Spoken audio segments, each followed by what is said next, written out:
to our top story now. Breaking overnight, music mogul Sean Diddy Combs taken into custody by federal agents in Manhattan. He's been under criminal investigation since his former girlfriend accused him of sexual and physical abuse in a civil case. This is big news here. Diddy appearing in court this morning, indicted by a federal grand jury.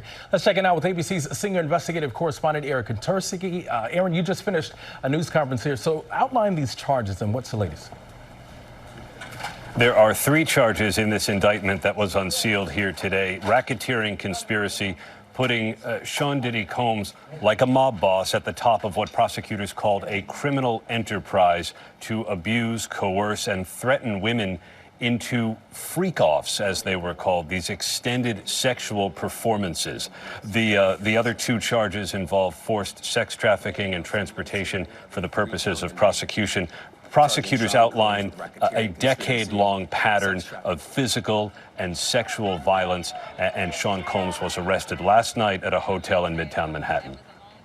And Aaron, I'm curious, what is the evidence that they used to bring this case forward?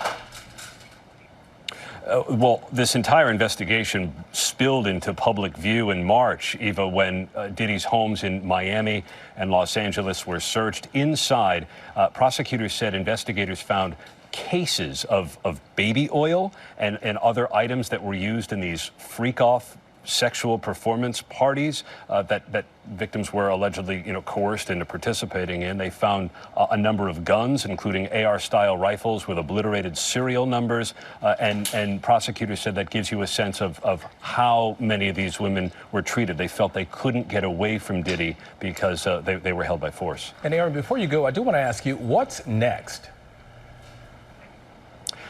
Diddy's going to appear in court. In all likelihood, he's going to plead not guilty, but federal prosecutors said these charges merit his detention before trial. His attorney, DeMarco, called Diddy an innocent man and said there was no need to get to this point. He may be imperfect, but his attorney said he is not a criminal, so he's going to fight the idea that he should be held pre-trial, try to get him released on bail. But unlike the civil cases, and there were 11 of them, with describing many of the same things that are contained in this indictment, where Diddy said these victims were out for money or the like, here he is facing significant criminal exposure and potentially decades in prison if convicted.